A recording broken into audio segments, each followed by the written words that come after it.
नमस्कार, गांडीव न्यूज में आपका स्वागत है। हर खबर पर हमारी पैनी नजर है, सच का साथी गांडीव न्यूज। 10 अगस्त के जेल भरो आंदोलन का बिगुल। बाय बैठक में किसानों ने भरी हुंकार, गांव-गांव जनजागरण का ऐलान। अखिल भारतीय किसान सभा की ओर से 10 अगस्त को प्रस्तावित जेल भरो आंदोलन की तैयारियों को लेकर बाय कस्बे में अखिल भारतीय किसान सभा, खेत मजदूर यूनियन और सीटू की संयुक्त तहसील कमेटी की विस्तारित बैठक आयोजित हुई। बैठक की अध्यक्षता किसान नेता रूघाराम, भगवान सहाय ढाका और कुंदन लाल ने की। इस दौरान अखिल भारतीय किसान सभा के प्रदेश अध्यक्ष पेमाराम, माकपा के राज्य सचिव कामरेड किशन पारीक, किसान सभा के जिलाध्यक्ष हरफूल सिंह तथा जिला पर्यवेक्षक केशाराम धायल सहित अनेक पदाधिकारी मौजूद रहे। बैठक को संबोधित करते हुए कामरेड पेमाराम ने केंद्र सरकार पर किसानों, युवाओं और आम जनता से किए गए वादे पूरे नहीं करने का आरोप लगाया।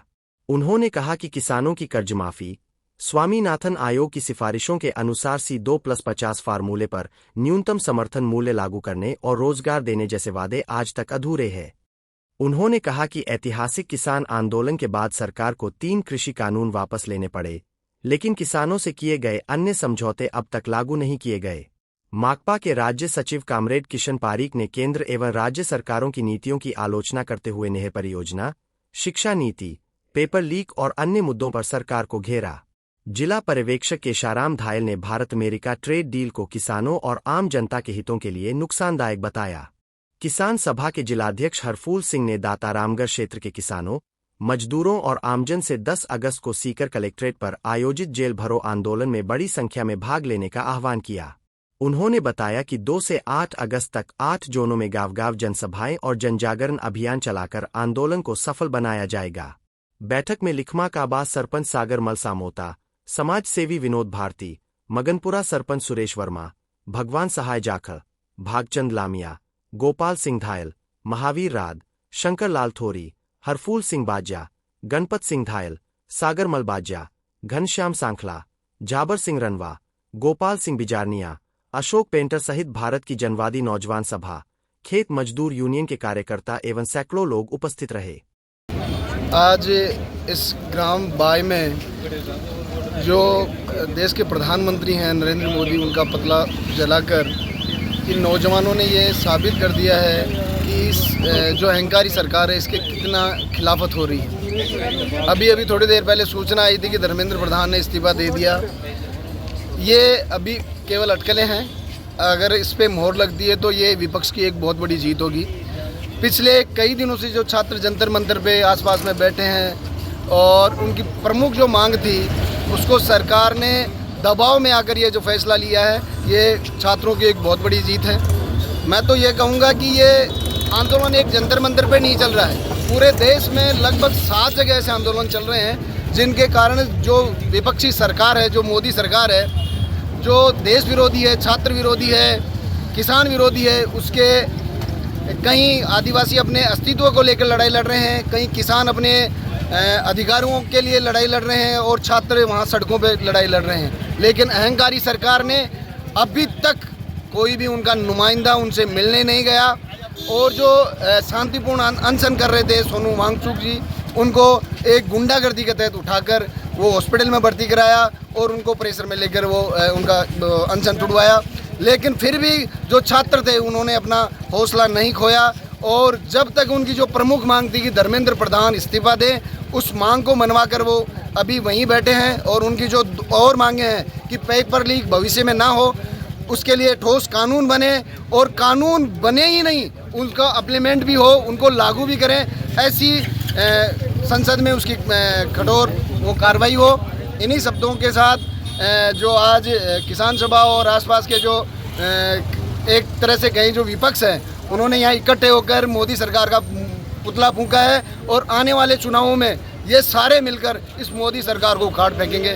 धन्यवाद। असल में जब से भारतीय जनता पार्टी हमारे देश की गद्दी पे आई है सन 2014 से, तब से लेके आज तक मोदी जी की सरकार ने समाज के हर तबके पे अलग अलग, कभी किसान का कृषि अध्यादेश लेके आया, कभी 3 कृषि कानून लेके आया, कभी मजदूरों के 4 लेबर कोड लेके आया, कभी अभी जो गांव का गरीब नरेगा पे जाता था उस नरेगा को बंद करके जी राम जी के नाम पे मतलब राज्यों पे भरोसे छोड़ दिया।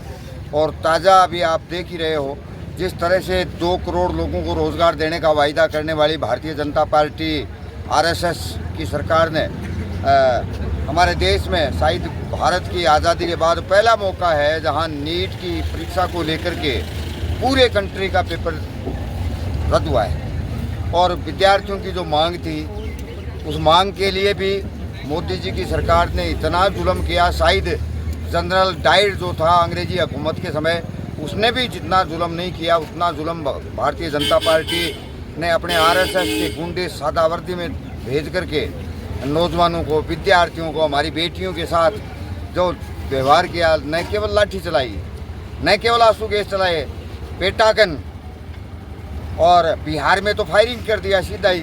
इस तरह से इन्होंने जो जुल्म किया है उन तमाम सवालों को लेकर के हमने 3 संगठन अखिल भारतीय किसान सभा, CITU और खेत मजदूर ने बैठ कर के तय किया है कि आने वाले 10 तारीख को, वैसे 9 अगस्त को भारत की आज़ादी में अंग्रेज़ों भारत छोड़ो का नारा दिया था, 9 अगस्त की छुट्टी होने की वजह से 10 अगस्त को पूरे के पूरे कंट्री में तीनों संगठन, चाहे किसान सभा है, चाहे CITU है, चाहे खेत मजदूर है, तमाम के तमाम एक जाजिम पे बैठ कर के 10 अगस्त को बहुराष्ट्रीय कंपनियां या निजीकरण की नीति करने वाली सरकार नीति पलटो, वरना आने वाले वक्त में जनता इस सरकार को पलटने का काम करेगी। इस सवाल को लेकर के धर्मेंद्र प्रधान ने इस्तीफा दे दिया है, इसके आगे क्या रणनीति रहेगी? ये कोई बहुत बड़ा काम नहीं है। धर्मेंद्र प्रधान और इसकी भारतीय जनता पार्टी ने जितना कुकर्म किया है, नीट का पेपर बेचने का काम करने वाले कोई है तो वो भारतीय जनता पार्टी और धर्मेंद्र प्रधान थे, और ख़रीदने वाला भी कोई है तो वो भारतीय जनता पार्टी के लोग ही थे। गरीब के बेटे और बेटियों का तो जेब पे डाका डालने का काम किया, इसलिए कोई बहुत बड़ा ऐसा नहीं किया है। पूरे हिंदुस्तान में पूरे हिंदुस्तान के नौजवान, विद्यार्थी, महिलाएं, किसान सारे सड़कों पे आ गए। उपाय बच नहीं पाया, 1-2 दिन ज़्यादा खींचता तो नरेंद्र मोदी की सरकार को भी जाना पड़ता। किन मांगों को लेकर आज मोदी जी का पुतला दहन किया गया है?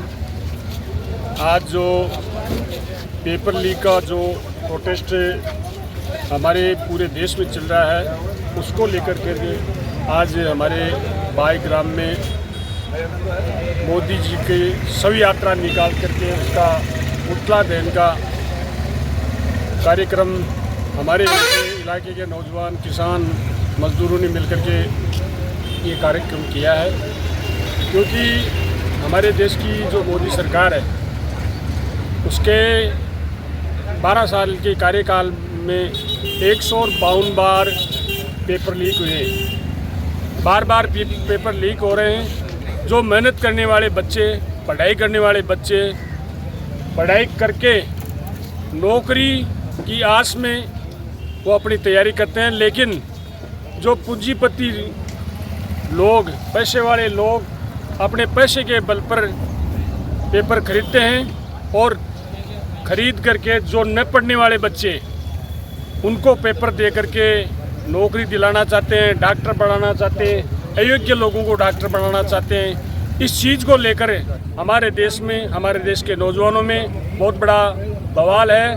उनकी लड़ाई है कि इसके खिलाफ बहुत बड़ा कठोर कानून बने जिसके कारण से ये पेपर लीक और जो पूंजीपति माफिया, पेपर माफिया, इन पे रोक लगे, उन पे कार्रवाई हो, वो सलाख के पीछे जाए और आगे चल करके दोबारा कोई पेपर लीक करने की हिम्मत नहीं कर सके। इस लड़ाई को लेकर हमारे देश में लड़ाई चल रही है और ये लड़ाई जब तक जारी रहेगी, जब तक स्थायी कोई समाधान नहीं होगा।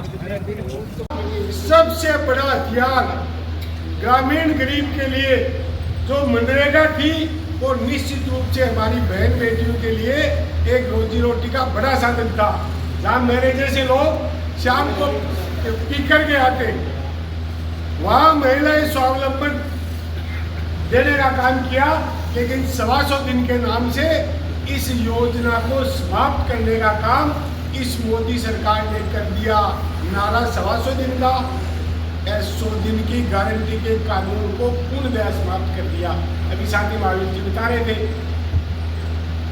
40% राज्य सरकार पैसा नहीं देगी और केंद्र की 60% बजट आएगा नहीं। न नोमन तेल होगा और न राधा नाचेगी।